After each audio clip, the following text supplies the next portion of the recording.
इसको लगाए ना आप लोग। तो बताओ भाई, आया कि नहीं आया इधर? चले देखिए, चलो फिर देखते हैं।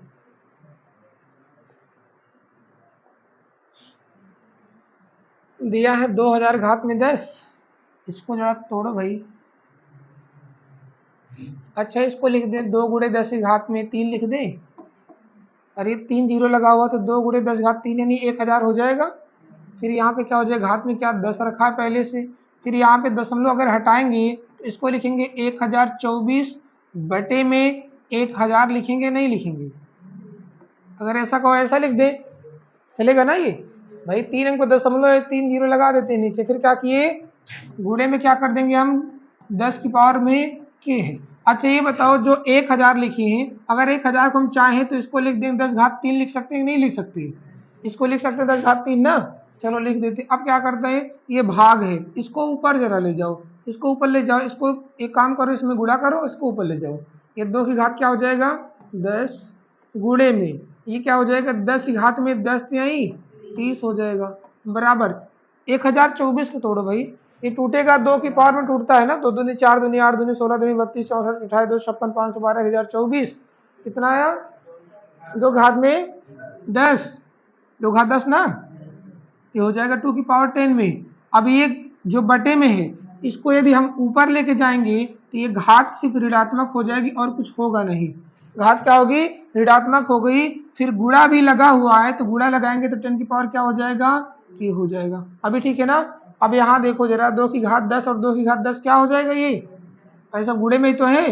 ये क्या हो गया, ये खत्म हो गया। ये 10 घात 30 बचा, इसको जरा इधर लेके आओ। तो ये 10 की घात में 30 है। ये बताओ अगर ये आएगा तो बटे में आएगा कि नहीं आएगा?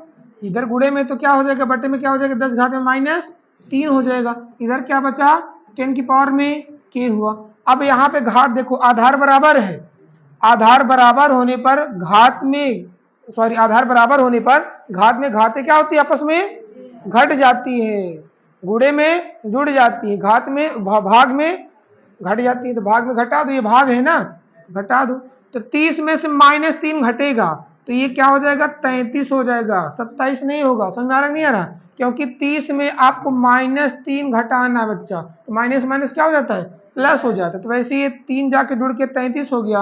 और यहाँ की 10 की पावर के पहले से मौजूद था। जब आधार संख्या बराबर होती है तो घात संख्या क्या होती है, बराबर होती है। तो के का मान हो गया 33, के का मान हो जाएगा 33। समझ में आया? इसको सिर्फ तोड़ना था, तोड़िए और तोड़ के लाके रख दीजिए सब।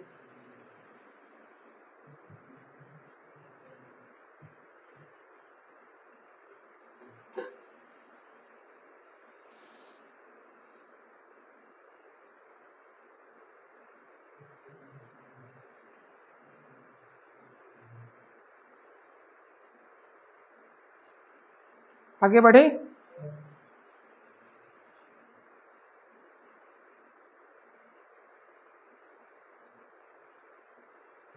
इसमें कोई दिक्कत किसी को, कोई दिक्कत जहां ना सुन मारो वहां बताओ भाई।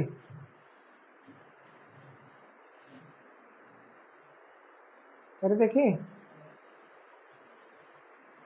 लगा लीजिए।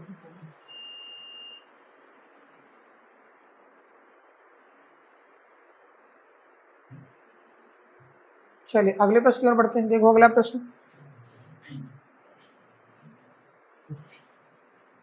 चलो देखो भाई। अगला देखो, एक वयस्क के टिकट का मूल्य 1000 रुपए, 1000 है इन रुपए, और एक बच्चे के टिकट का मूल्य 500 रुपए। 2 वयस्कों के साथ एक बच्चा निःशुल्क जा सकता है। यदि एक समूह में 17 वयस्क और 5 बच्चे हैं तो उस समूह को कितनी छूट मिलेगी, उस समूह को कितनी छूट मिलेगी? चलिए बताइए।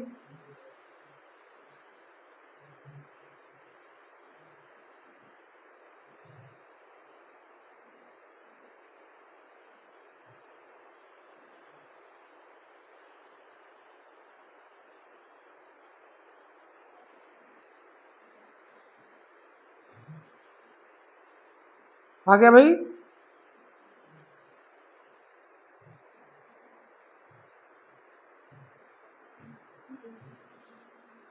चले देखिए,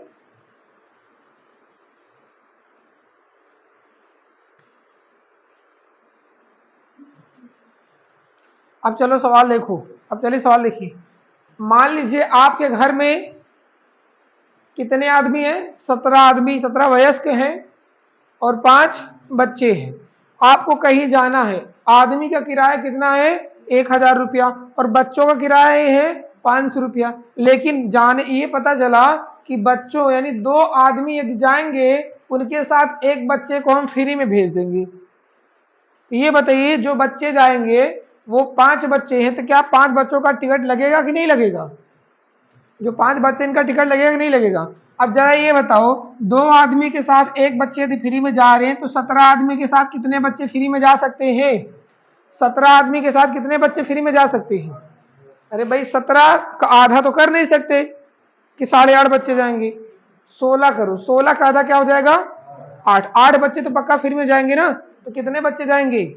5 बच्चे। तो क्या 5 बच्चों का टिकट लगेगा जो है इसमें? वो तो फ्री में चले जाएंगे। अगर ये देखा जाए, 1000 रुपये आदमी का है, 1000 रुपये आदमी का है, और आदमी कितने भैया?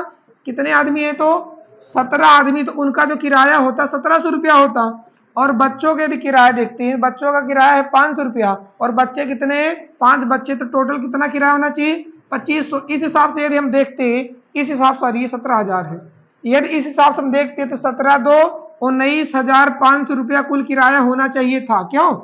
इस हिसाब से कुल किराया 19,500 होना चाहिए था। लेकिन 2 आदमी के साथ, 2 वयस्क के साथ एक बच्चा फ्री में जाएगा, यानी जो बच्चे जा रहे हो फ्री में चले जाएंगे, पूरा का पूरा बच्चे। क्यों?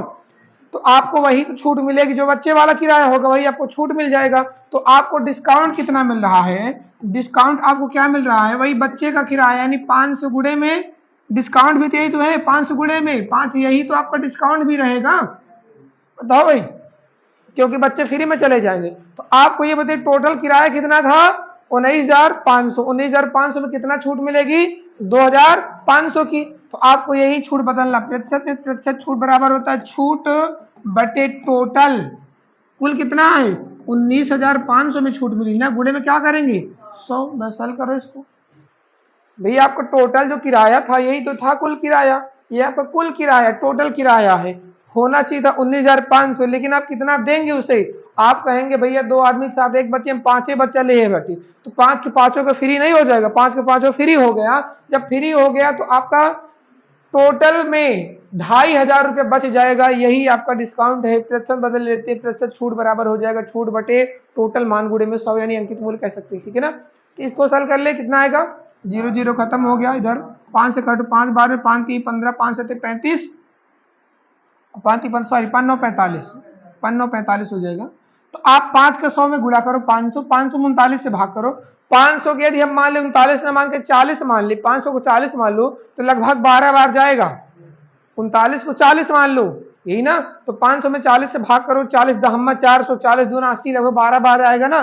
तो 12 से ज्यादा जो होगा वही आंसर होगा। तो 12 से ज्यादा वाला आंसर दिख रहा है ना, ये 13 बार तो गया नहीं, लगभग 12 के आसपास जा रहा है, तो 12.82 आंसर हो जाएगा। समझ में आया ना? अब ये भाग करने से बढ़िया यही है, इसको तुरंत दिमाग लगाओ और आंसर ला दो, है ना? नहीं भाग करके लाने की टाइम आपका बर्बाद हो गया। सबसे बढ़िया देखो, ये 40 मानो, 500 में भाग करो, लगभग में आ गया 12.82%। ठीक है भाई? हाँ चलिए बढ़े आगे।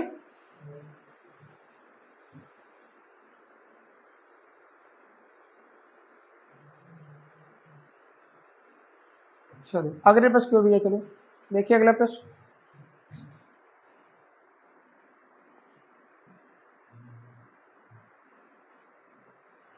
ये तो आसान प्रश्न है। क्यों? यदि ए की आय बी की आय से 25% कम हो, तो बी की आय ए की आय से कितने % अधिक होगी? यही आपसे पूछा है। कमी दे के वृद्धि पूछा है। इसको आप चाहे तो फार्मूले पे बना लो या वैसे समझ लो, कोई तरीका इसमें नहीं लगता, आराम से लगा। देखो हो गया। देखो ए और बी करना क्या, कौन अभी 25% कम है? कौन कम 25% कम है ना? अगर बी के पास 100 होगा तो ये 25 कम यानी 75 होगा। तो आपसे पूछा तो ये बताइए बी इनसे कितना ज्यादा है, तो ये बताओ ज्यादा कितना है 25, लेकिन किससे ज्यादा है ए से, और ए कितना है 75, प्रतिशत के लिए क्या लगाओगे 100, बस निकाल लो कितना परसेंट ज्यादा है, यही पूछा कितना वृद्धि क्या है। 25 या 33 से 1/3%, 33 से 1/3% आपका आंसर हो गया। कमी दे के वृद्धि पूछे, वृद्धि दे के कमी पूछे, आसानी से लगा लो, जिससे जो कम ज्यादा रहे वही आप मान लिया करिए बस। ये कम था, ये इनसे ज्यादा हो जाएगा, है ज्यादा 25 लेकिन प्रतिशत बदलना है तो ये देखा जाएगा किससे ज्यादा है। कम की बात होती तो इनसे कम है, लेकिन ज्यादा की बात हो रही किससे ज्यादा होंगे, इनसे ज्यादा होंगे, ये ध्यान दिया करिए बस। जिससे तुलना की जाती है वो हमेशा बटे में रहता है, ठीक है ना। आगे बढ़े, अगला प्रश्न। इसी को दूसरे तरीके से अगर लगाएंगे तो इसका एक फार्मूला होता है। अगर वृद्धि देके कमी पूछे, अगर वृद्धि देके कमी पूछे तो फार्मूला उसका होता है 100R/100 प्लस आर। लेकिन अगर कमी देके वृद्धि पूछे तो यही हो जाएगा 100R/100 माइनस आर। बस आपको ये भी याद कर लेना है, चाहे तो याद कर लीजिए। वृद्धि देके कमी पूछेगा तो ये फार्मूला, और कमी देके वृद्धि पूछेगा तो ये फार्मूला। ध्यान कैसे देना, कमी के लिए यहाँ प्लस, वृद्धि के लिए यहाँ पे माइनस, ठीक है भाई। हाँ, इससे रख के निकालेंगे तो अभी आपका आ जाएगा। आगे देखें, चलो अगला प्रश्न भैया। एक बेईमान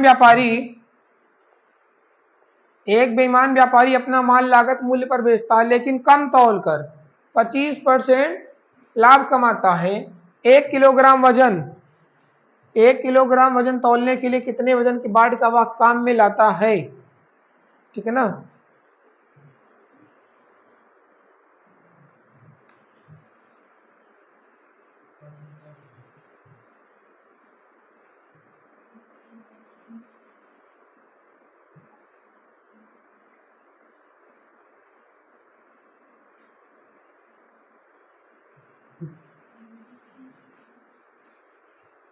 आ गया भाई।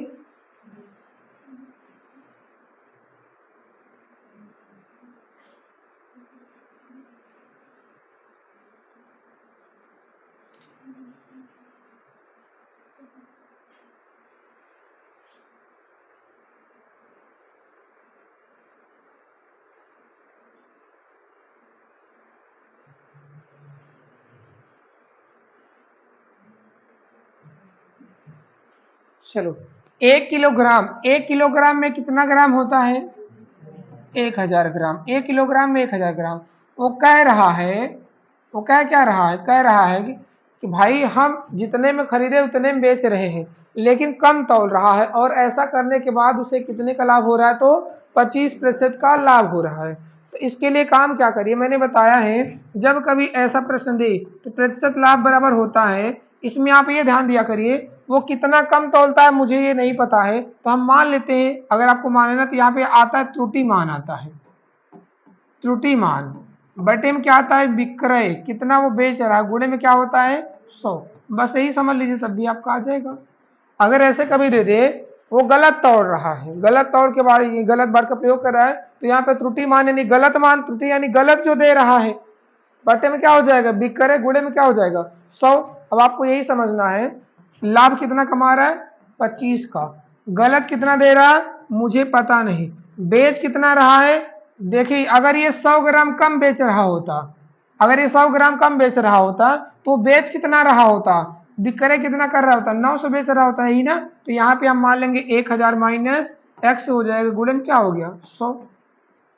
ये कर सकते हैं भाई, लाभ 25 हो गया, जितना गलत बेचेगा ऊपर और जितना बेचेगा वो नीचे। अगर 100 ग्राम कोई गलत बेचेगा तो ये बेचेगा कितना 900 ग्राम बेचेगा ना, तो घटा देंगे हम, गुणे में क्या करेंगे 100। बस सल करो 25 से कम 25 के 100 हो गया, इधर आएगा 1000 माइनस यक्स हो गया बराबर किसके 4x के, ये जाके जुड़ेगा तो 5x हो गया बराबर किसके 1000 के। 5 से काट दो, 5 दूनी 10, 0 0, यानी वो कितना कम दे रहा है 200 ग्राम कम दे रहा है। तो दे कितना रहा है वो, दे कितना रहा है वो 800 ग्राम दे रहा है, 200 ग्राम कम दे रहा है तो दे कितना रहा 800 ग्राम दे रहा है वो, ठीक है ना। ये याद रखिए जब कभी बेईमान दुकानदार मिले तो ये काम करता है बहुत बढ़िया से। यहाँ प्रेषण लाभ बराबर क्या होता है, अगर इसमें होता क्या, कभी कभी प्रेषण लाभ भी निकालना होता है, इसी पे आप निकाल सकते हैं, है ना, इसी पे निकाल लीजिए। त्रुटि मान यानी जो गलत दे रहा हो, गलत मान, बटे में बेच कितना रहा है, गुणे में क्या करेंगे 100।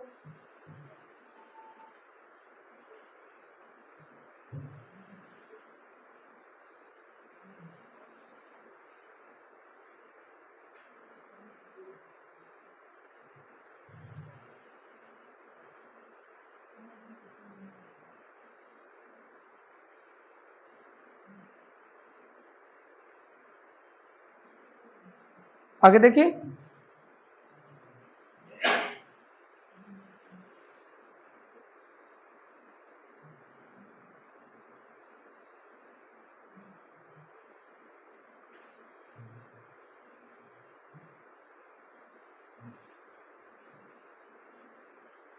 ये समझ में आया कि नहीं आया। अगर इसको देखो एक बेसिक नियम से लगा सकते हैं, फार्मूला अगर आपको नहीं याद करना, बेसिक से समझो कैसे। आप मान लीजिए 1 किलोग्राम, 1 किलोग्राम में कितना ग्राम होता है 1000 ग्राम, उसकी कीमत मान लीजिए कितनी थी 1000 रुपया। आप मान लीजिए आप कोई सामान खरीदो 1 किलोग्राम खरीदो, 1 किलोग्राम में होता कितना है 1000 ग्राम, तो उसकी कीमत हम मान लेते हैं 1000 ग्राम का 1000 रुपया। आप खरीद के लाए कितने में 1000 में, खरीद के लाए कितने में 1000 में खरीद के लाए, तो 1000 में बेचोगे, कह रहा ना क्रय मूल्य पर बेचता है। बताओ जरा, अगर ये बताओ 1000 में खरीद के लाए और 1000 में आप बेच रहे हो और आपको कितने का लाभ हो रहा है 25% लाभ हो रहा है, तो क्रय मूल्य पर आपको 25% लाभ हो रहा है, यानी 125% आपको मिल रहा है। आप कितने का सामान दे रहे हो, आप ये चेक कर लो, क्रय मूल्य पर 125% मिलेगा, हो गया कितना 25 पंचे 125, 25 के 100, 5 से काट दो, हो गया ये 20 के 80, यानी आप कितने का सामान दे रहे हो 800 रुपए का सामान दे रहे हो। अच्छा ये बताइए 800 रुपए का सामान दे रहे हो और खरीदे थे 1000 ग्राम 1000 रुपया में, तो 800 रुपए का सामान दोगे तो 800 ग्राम ही तो दोगे, तो आपका आंसर क्या हो जाएगा 800 ग्राम, 800 रुपया यानी 800 ग्राम, आप ये भी लगा सकते हैं 800 रुपया यानी 800 ग्राम। समझ में आया कि नहीं यहाँ, 1000 में खरीदे 1000 में बेच रहे हो, लेकिन इसमें लाभ कमाने लगे, कितने का लाभ 25% का, 125% बराबर हो गया 800 रुपए का सामान दे रहे, 800 रुपए का सामान का मतलब हो गया 800 ग्राम। बस यही पूछा था कितना तौल रहा है, तो 800 ग्राम तौल रहा है, खत्म हो गया, बेसिक है ये, कोई फार्मूला नहीं याद करना। आगे देखिए अगला प्रश्न, चलो अगले प्रश्न को बढ़ते हैं।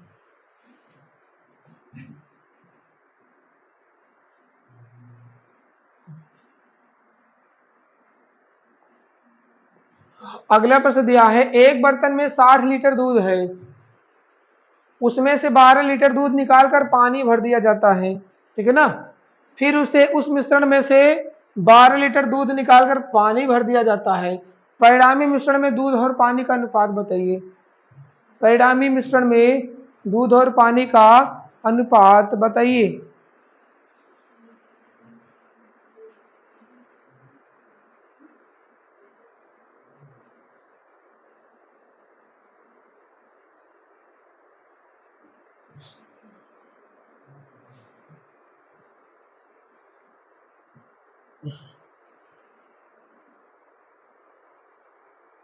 आ गया,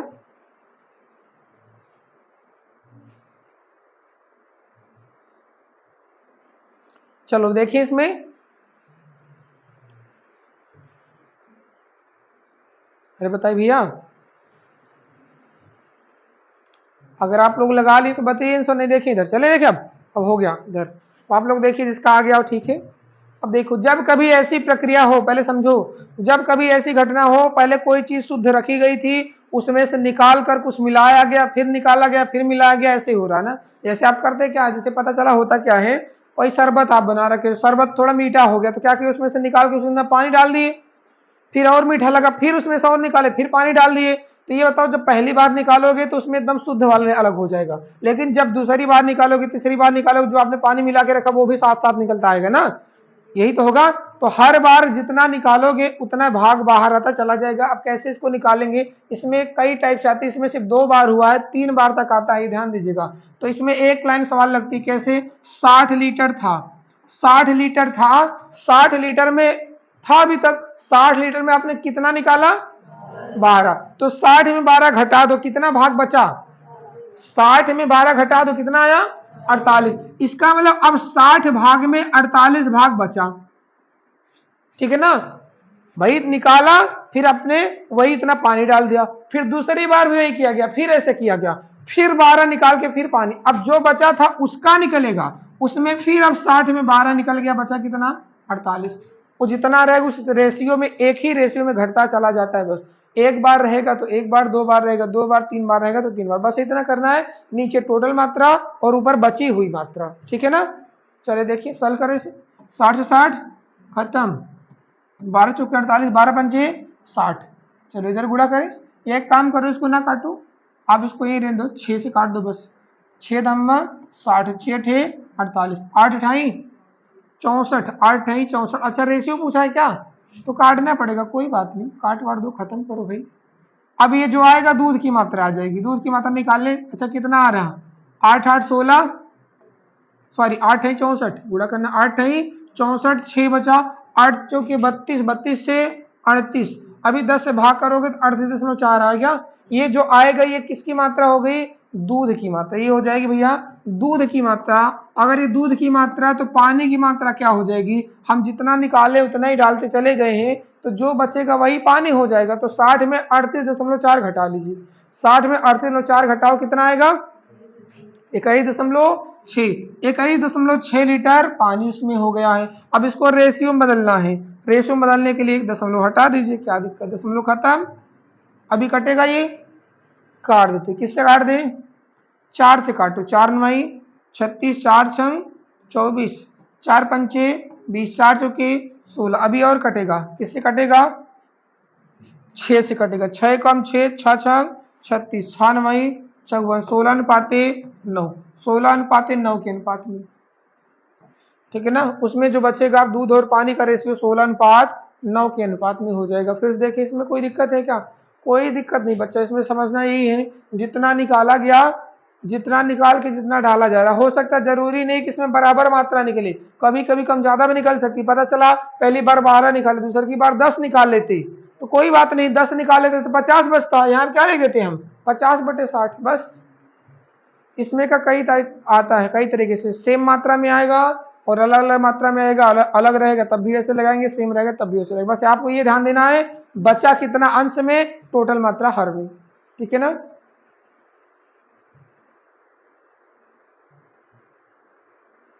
अगर आपसे पूछा गया था दूध की मात्रा कितनी बची तो 38.4, पानी की मात्रा क्या बची? 21.6, लेकिन इसका रेशियो पूछा है तो रेशियो में जो मिलता है वो खत्म हो जाता, मासा उसका खत्म। चलो आगे देखिए, अगला प्रश्न देखिए।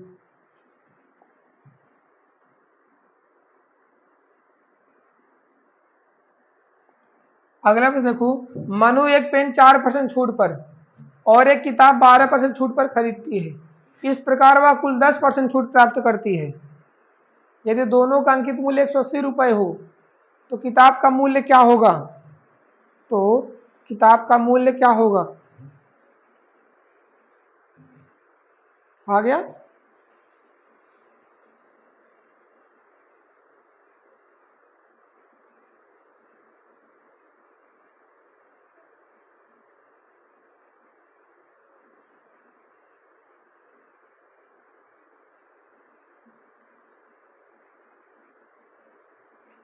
चलो देखिए इसमें पेन पर कितना छूट है?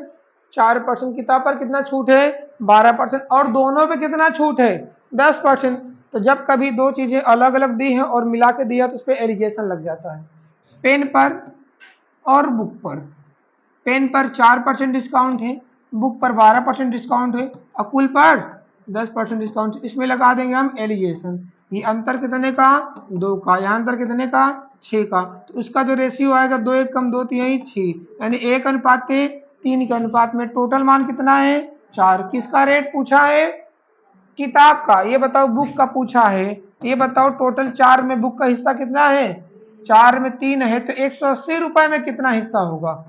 4 चुके 16, 4 पंचे 20, 135। बुक का हिस्सा, बुक का हिस्सा कितना होगा? 135। ऑप्शन नंबर बी ठीक है ना। जब चीजें अलग अलग दी वो मिला के दिया, एलिगेशन लग जाता है, सबसे बढ़िया तरीका।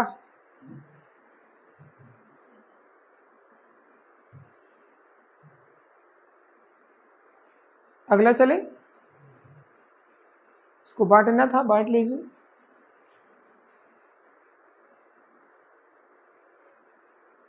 अगले प्रश्न चले ना, चलो देखो अगला प्रश्न आपका हो गया भैया,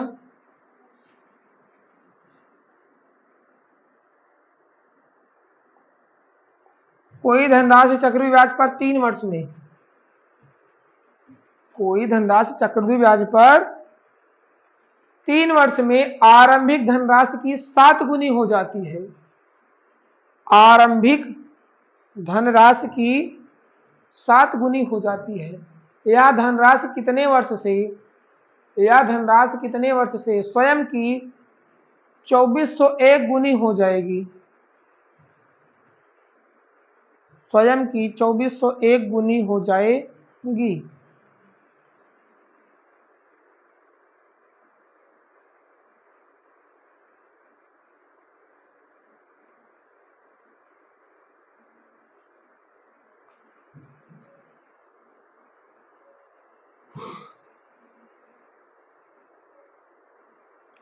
चक्रवृद्धि ब्याज में जब गुनी वाली कोई सवाल होती है तो एकदम आसान, कैसे, 3 वर्ष में कितना भैया, 3 वर्ष में कितना गुनी, 7 गुनी।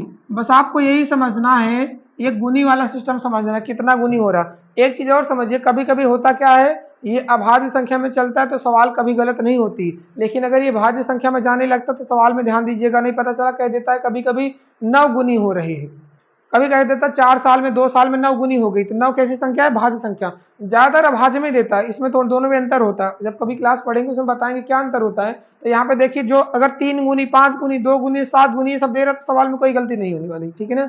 इसमें क्या दिया है, 3 साल में 7 गुनी, 7 कैसी संख्या, अभाज्य संख्या, इसका मतलब हर 3 साल में पैसा कितना गुना, 7 गुना होगा, हर 3 साल में पैसा 7 गुना होगा। तो ये बताइए, अगर अगला 3 साल जोड़ दे और अगला 3 साल जैसे जोड़ेंगे तो पैसा इसका भी 7 गुना हो जाएगा। तो 7 गुना हो गया, कितना हो गया, 7 सते 49 गुना मिल गया, 49 गुना हो गया ना। फिर अगला 3 साल और जोड़ देंगे तो फिर इसका भी 7 गुना हो गया। तो ये तो कह रहा है ना 7 गुना हो गया, तो ये बताओ 7 गुना कर दें कितना हो जाएगा, 343 हो जाएगा, 7 क्यूब होता है ना। अगला 3 साल और जोड़ दें, इसका भी 7 गुना हो जाएगा, ये 7 गुना होगा कि नहीं होगा। अगर 343 का 7 गुना हम कर देते हैं तो कहाँ पहुंचेंगे, 2421 पहुंच जाएंगे। देखो गुणा कर लीजिए आप, 2421 पहुंच गए भैया, 2421 गुना होना था, 2421 हो चुका। कितना साल लगा, ये कितने साल लगा, 12 साल, कितने साल, 12 साल आपको लग गया ऐसा होने में। जब चक्रवृद्धि ब्याज में गुनी वाले सवाल दे, सीधा ऐसे लगाओ, एक लाइन में सवाल लगती चली जाती है बस, है ना।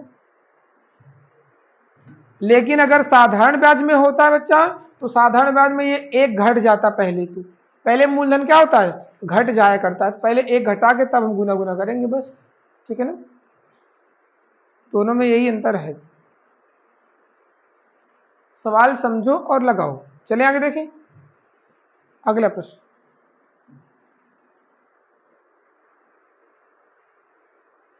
अगला देखो भैया,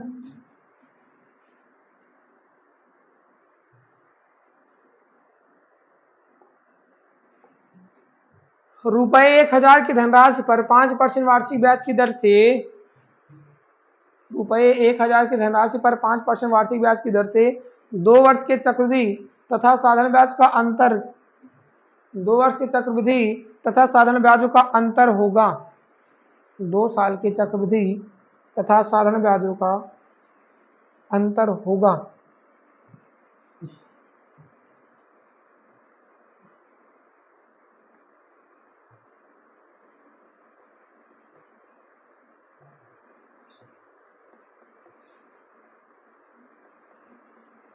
आ गया। जब कभी 2 साल का साधारण ब्याज और चक्रवृद्धि ब्याज का अंतर दे, जब कभी 2 साल के साधारण ब्याज चक्रवृद्धि ब्याज का अंतर दे, तो आपको बस एक चीज सीखना है, होता है डी बराबर पी आर अपन 100 का होल स्क्वायर, बस ये सीखना। बस 2 साल के साधारण ब्याज और चक्रवृद्धि ब्याज का अंतर यदि दे तो बस यही आप लगाइएगा, डी बराबर पी आर अपन 100 का होल स्क्वायर। डी यानी डिफरेंट, पी यानी प्रिंसिपल यानी मूलधन, आर यानी रेट। बस आपको यही समझना है। इसमें दिया क्या है, मूलधन दिया है, ब्याज की दर दिया है। आपसे क्या पूछा है, डिफरेंट पूछा है, अंतर पूछा है, तो डिफरेंट यानी डी चाहिए। मूलधन आपको दिया है 1000, ब्याज की दर है 5 बटे में क्या हो गया 100 का स्क्वायर। हम इसको सरल किए तो 1000 गुणे 5 का हो जाएगा 25 और 100 का हो जाएगा 10,000। 100 हो जाएगा 10,000 वर्ग ना, स्क्वायर कर देते। देखो 3 जीरो तो ये आसानी से खत्म हो गया। अब ये 5 दूनी 10, 5 25 हो गया, 5 हो गया 5/2। 5/2 का मतलब क्या होता है, ढाई। 2.5 रुपया, कितना रुपया, 2.5 रुपया अंतर मिलेगा। 1000 रुपए पर 5% की दर से 2 साल का साधारण ब्याज और चक्री ब्याज का डिफरेंट मिलेगा, वो 2.5 रुपए का। डिफरेंट के लिए डी बराबर पी आर अपॉन 100 का होल स्क्वायर ये लगा दीजिएगा, बस चलिए आगे दे। अगला प्रश्न, अगर इसी में ऐसे 3 साल का पूछ लेता तो क्या करते। अगर ये 3 साल का पूछ लेता, इसमें 3 साल का अंतर बताओ तो क्या करते। यहाँ पे क्यूब नहीं करेंगे, ध्यान दीजिएगा। आपको इसमें एक चीज बढ़ा देना, बस आप ये बढ़ा देंगे 300 प्लस आर अपान 100। आप बस इतना और ऐड कर दीजिएगा, बस 300 प्लस आर अपान 100। यदि 3 साल का पूछेगा तो 300 प्लस आर अपान 100 इतना इसमें और मल्टीपल कर दीजिए, गुणा कर दीजिएगा, बस ठीक है ना। चले देखिए आगे, देखिए भाई अगला 9 नंबर।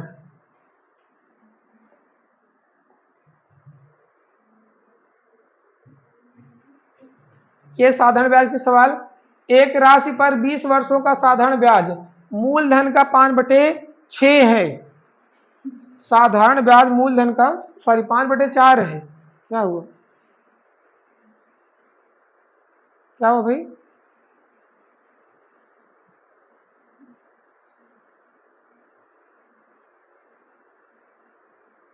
क्या हुआ, हंसने वाली कौन सी बात हो गई आपको, कोई दिक्कत है। अरे हो गया 5/4, 5/6 में हंसने वाली बात क्या हो, इसमें कोई जोक सुना दी। अरे हो गया गलती से 5/6।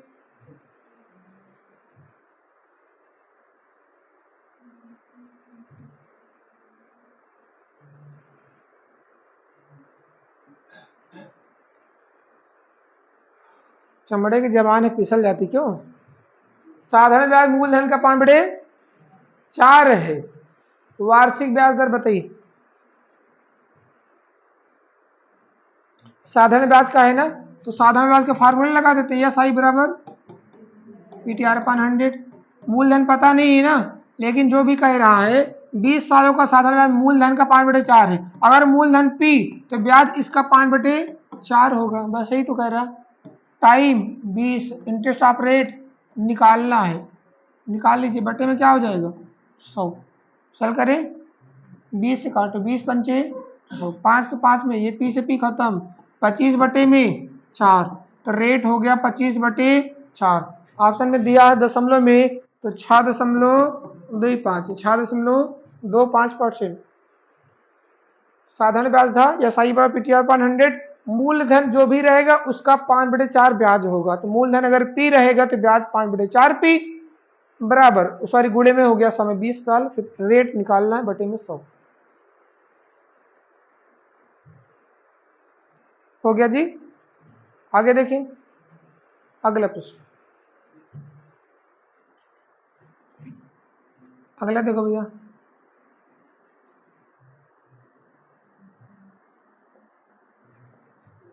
इसमें बताना 4 घात 10 गुणे 10 घात 4 गुणे 6 घात 14 गुणे गुणे में नहीं, फिर के अभाज्य गुणनखंडों की संख्या बताइए।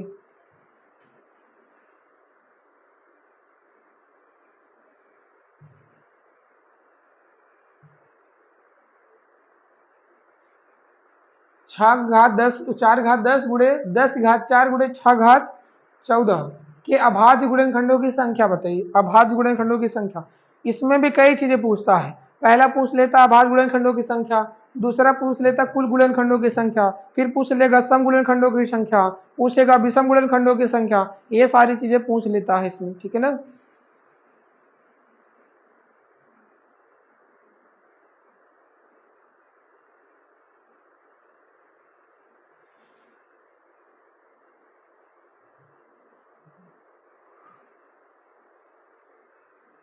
हमको किसका चाहिए गुणनखंडों की संख्या? अभाज्य। तो ये जितने आधार दिख रहे हैं सबको अभाज्य बना दो, जितने आधार दिख रहे हैं आधार संख्या सबको अभाज्य बना दो। कैसे? 4 को हम क्या लिखेंगे? 4 क्या लिखेंगे? 2 की पावर 2, इसी घात में क्या भैया? 10, गुणे में 10 तो घात में टूटता नहीं लेकिन गुणे में टूटता, 2 गुणे 5 में टूटेगा 10, ये भाज्य में बदल गया ना अभाज्य संख्या में। इसी घात में क्या है? 4, गुणे में 6 नहीं टूटेगा क्योंकि इसी का वर्ग तो है नहीं, 6 को लिखेंगे हम 2 गुणे 3, इसकी भी घात क्या है? 14।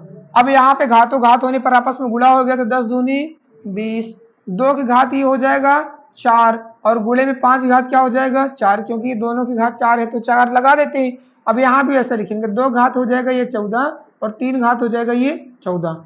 एक आधार संख्या वाले को इकट्ठा कर लीजिए, एक आधार संख्या वाले इकट्ठा करिए। कैसे? 2 यहाँ 20 बार है, 2 4 बार है, 2 14 बार है, तो 2 कुल कितनी बार हो चुका? देखो 20 4 24 और 24 14 38, यही ना? 2 कितनी बार मिल गया? 38 बार, गुणे में अब बचा 3, 3 कितनी बार मिला भैया? 3 कितनी बार है? 14 बार। और क्या बचा है? 5, 5 कितनी बार है? 4 बार। आपसे पूछा क्या है? अभाज्य गुणनखंड। देखो अभाज्य गुणनखंड की संख्या पूछा है, बस अभाज्य गुणनखंड की संख्या पूछा है, तो इसके लिए आपको सिर्फ इतना करना है, घातों को जोड़ लेना है, बस घातों को जोड़ लीजिए। 38 प्लस 14 प्लस 4 जोड़ लीजिए, आपका आंसर हो जाएगा। जोड़ लीजिए, कितना आएगा? कितना भैया? 56।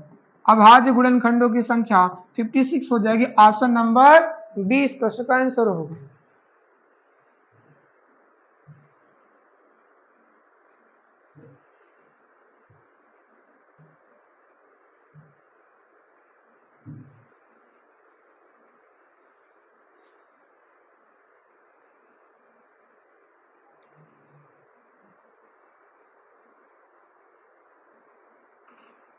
आगे देखिए, अगर इसी सवाल में आपसे पूछ ले कुल गुणनखंडों की संख्या क्या होगी, तो दोनों फर्क समझिए। अगर इसी में पूछ लेता कुल गुणनखंडों की संख्या क्या होगी, कुल गुणनखंडों की संख्या के लिए क्या काम करते हैं? आपको घातों में एक बढ़ा लेना है, 38 एक 39, घातों में एक बढ़ा के आपस में गुणा कर लो, 14 को 15 कर दो, 4 को 5, बस ये गुणा कर लीजिए, जो भी आपका आ जाएगा आंसर। अगर आपसे पूछे कुल गुणनखंडों की संख्या बताइए, कुल गुणनखंड कितने होंगे, तो आप क्या काम करेंगे? घातों में एक जोड़ के सबका गुणा कर लेना है, बस कुल गुणनखंडों की संख्या टोटल फैक्टर निकल जाएगा।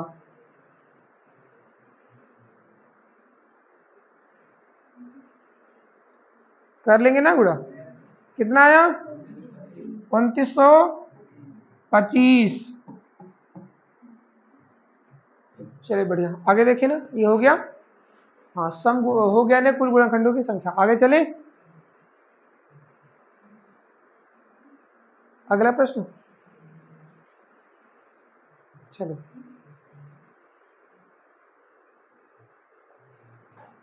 12 बंदर 12 केले 12 मिनट में खा सकते हैं, तो 4 बंदर 4 केले कितने मिनट में खा सकते हैं?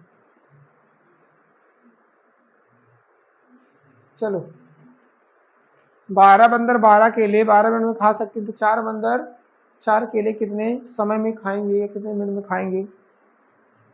आ गया होगा M1D1 H1 अपान W1, बस M1D1 H1 अपान W1 बराबर M2D2 H2 अपान W2। मैंने बताया ये फार्मूला इतना ही नहीं होता है, इसमें और भी चीजें होती, गति भी होती है, रुपया भी होता है ना, मात्रा में भी खाते हैं, ग्राम में भी करते हैं काम, ये सब चीजें है ना। आपको समझना, जितने काम उतना हमको लेना। कितने बंदर? 12 बंदर, यानी यहाँ पे करता है नहीं, काम करने वाले कितने भैया? 12 लोग हैं। कितने केले? केले 12 खा रहे, केले खाना भी इनका काम हो जाएगा। कितने समय में? 12 मिनट में। अब यहाँ पे पूछा है 4 बंदर 4 केले कितने मिनट में, यानी H2 हावर जो भी होगा M2 M1, मिनट मान लो, कोई दिक्कत नहीं यहाँ, लेकिन समय रहेगा, बस इतना ध्यान देना है। 12 से 12 खत्म, 4 4 खत्म, बचा क्या? 12, आंसर हो गया 12।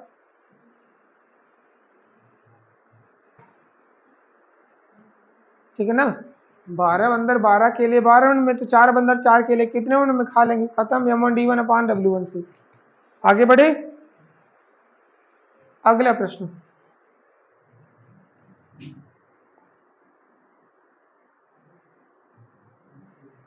एक मिश्रण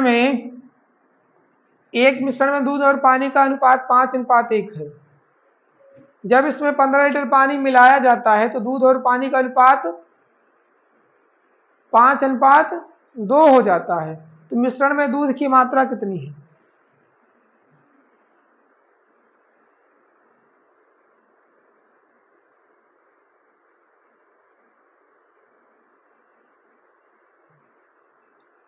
एक मिश्रण में दूध और पानी का जो अनुपात है 5:1 है। इसमें 15 लीटर पानी मिलाया जाता है तो दूध और पानी का जो अनुपात होता है वो 5:2 हो जाता है। मिश्रण में दूध की मात्रा कितनी है? मिश्रण में दूध की मात्रा कितनी है?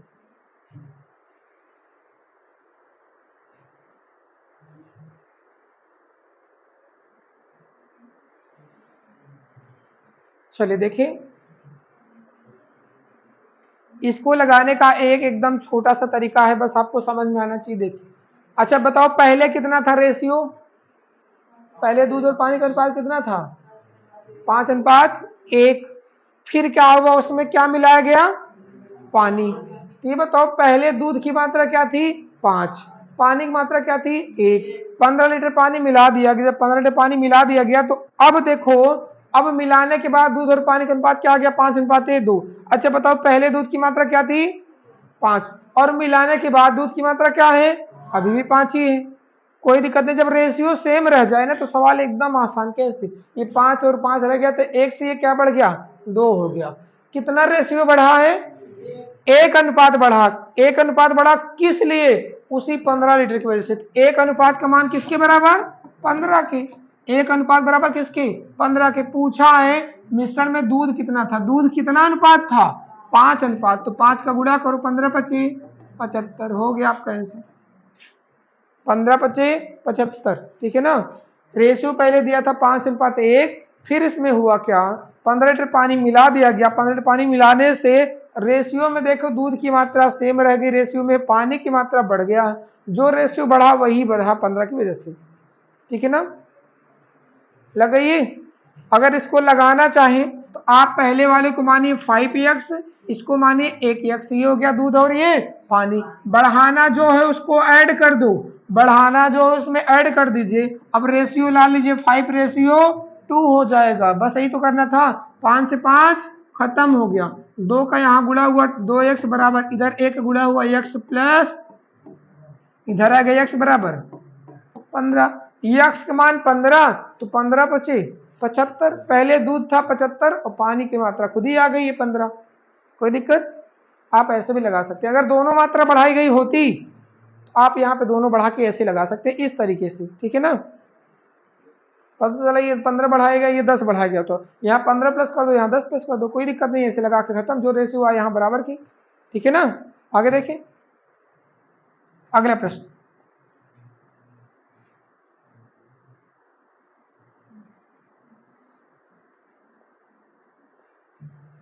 30%, 20% तथा 10% के 3 क्रमिक बट्टों के समतुल्य एकल बट्टा ज्ञात कीजिए। 30, 20 और 10% के 3 क्रमिक बट्टों के समतुल्य एकल बट्टा।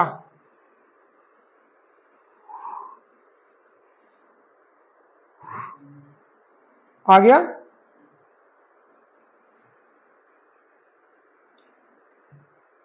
या तो एकल बट्टा का आप फार्मूला लगा दो या आप 100 मान लो, ठीक है ना।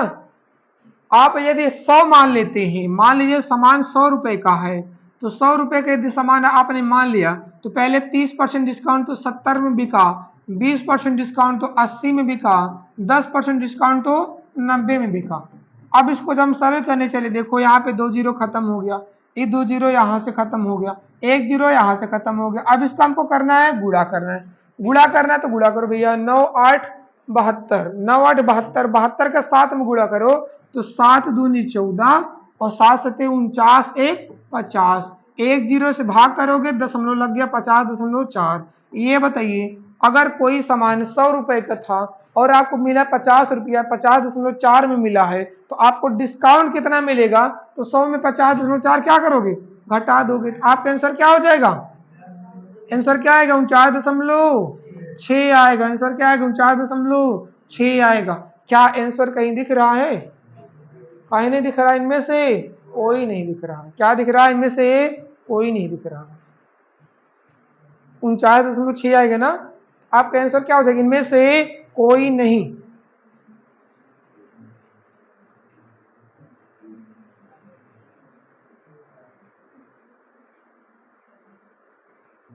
लग गया भाई?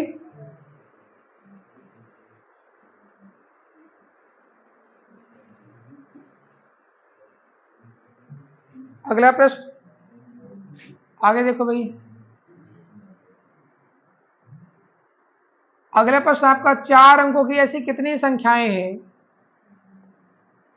4 अंकों की ऐसी कितनी संख्याएं हो सकती है जो 5, 12 और 18 से पूर्णतः विभाज्य हो? जो 5, 12 और 18 से पूर्णतः विभाज्य हो, 4 अंकों में चाहिए।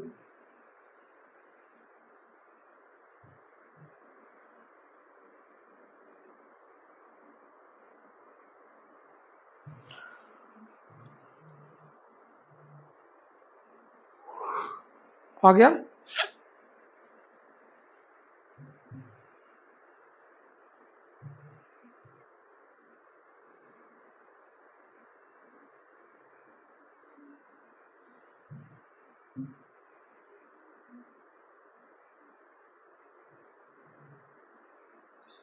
चलो ये बताओ, 4 अंकों में चाहिए ना, किससे कटने वाली? 5, 12 और, जब ऐसा दे 5, 12 और 18 से कटने के लिए, इसका मतलब इसको इसके एलसीएम से कटना पड़ेगा। इसका एलसीएम निकाल लेते हैं। तो 5, 12, 18 का एलसीएम निकालेंगे तो आए कितना? 180। 180 से कटना पड़ेगा इसको, यही ना। लेकिन किसमें? 4 अंक में। तो 4 अंक शुरू कहां से होता भैया? 1000 से। और कहां तक जाता है? 9999। जो इन्हीं दोनों के बीच में पड़ेगा, जो इन्हीं दोनों के बीच में पड़ेगा वही हमको लेना है। यानी 1000 तक हमको नहीं लेना है, 1000 के पहले हमको नहीं लेना है, 1000 से लेना है और 9999 तक लेना है। किससे कटने वाली? 180 से। तो एक काम करो, अब 1000 में पहले भाग करो। 1000 में हम भाग कर लेते हैं, 180 से कटने वाली संख्या कोई मिल रही क्या? क्या ये कटेगा 1000? चेक कर लेते हैं। तो काटेंगे भैया, देखो काटते। 180 से काटोगे 18 पंचे 90, कितना आ जाएगा? 900। 900 आ जाएगा कटने वाली। तो ये बताइए, 900 तो कटने वाली आ गई, क्या ये 4 अंक में है? 18 पंचे 90, 900 कटने वाली आ जाएगी। हमको इसके बाद जाना है, तो 900 के बाद, 900 के बाद ऐसी कौन सी संख्या मिलेगी? देखो अभी तक हमने पहाड़ा कितनी बार पढ़ा भैया? 5 बार। यानी अगर 6 बार पढ़ लेते हैं तो 6 बार पढ़ने से आपको मिल जाएगी कितनी संख्या? मिल जाएगी, मिल जाएगी ना। यानी 6वें पहाड़े से शुरू करना है और कौन से पहाड़े तक जाना है?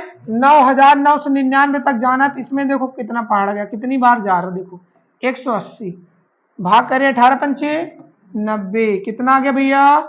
900। फिर आया 9 9 9, फिर 18 पंचे 90, फिर आ गया 900, कितना आ गया?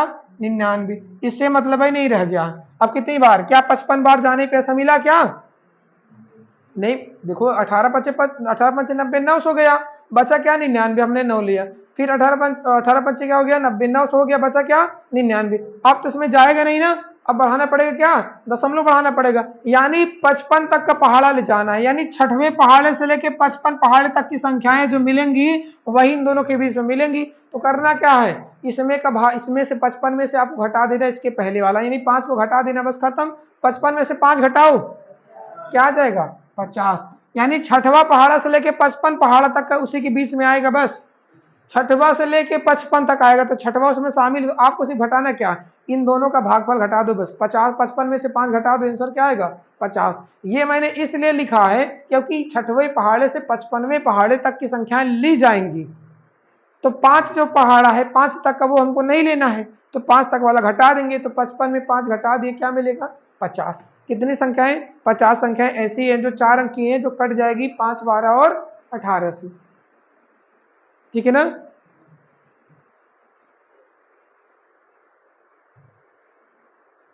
हाँ, 1000 से 9999 के बीच की चाहिए। तो 5 पहाड़ा छोटा पड़ रहा था, तो मैंने यहाँ पे लिखा हुआ, लेकिन हमको चाहिए का 6वें पहाड़े से 55 पहाड़े तक। तो 5 पहाड़ा वाला हमको हटा देना, 5 वाला नहीं चाहिए। 55 में से 5 घटा दीजिए, बस ये आपका टोटल 50। ठीक है ना। देखिए आगे अगला प्रश्न। अगला प्रश्न दिया है सम अंकों की कितनी धनात्मक संख्याएं हैं? 100 अंकों की कितनी धनात्मक संख्याएं हैं?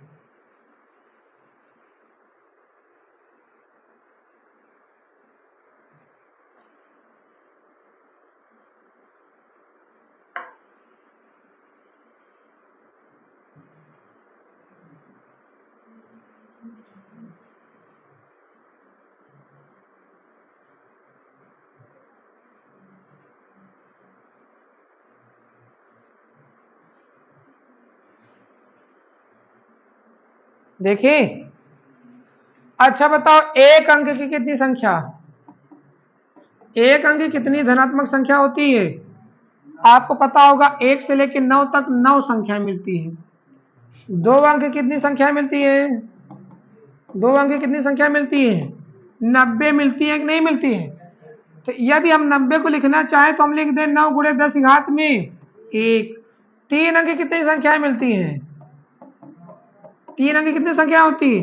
900। इसको हम लिखना चाहें 9 गुणे 10 घात 2, लिख दे ना।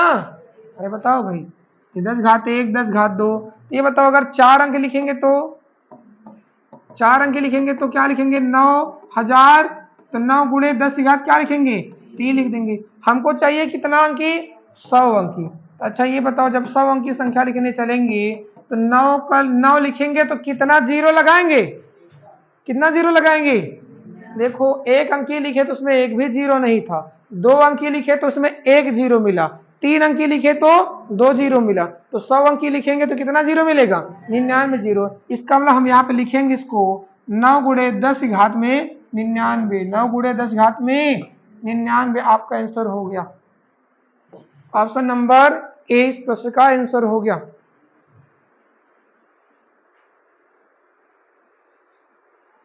क्या समझ में आया? 9 गुणे 10 घात 100 नहीं, ठीक है ना। 9 गुणे 10 घात 99, एक कम होता जाता है ना। क्या ठीक है? आज का प्रश्न क्लास में एकदम आसान था, जो भी था सवाल आज आसान आसान सवाल, बहुत कठिन सवाल नहीं थी। क्यों? आज एक हाँ सिंपल सा मीडियम तरह के सवाल, बहुत कठिन में नहीं गए। चले चले आज के लिए खत्म करते फिर। आज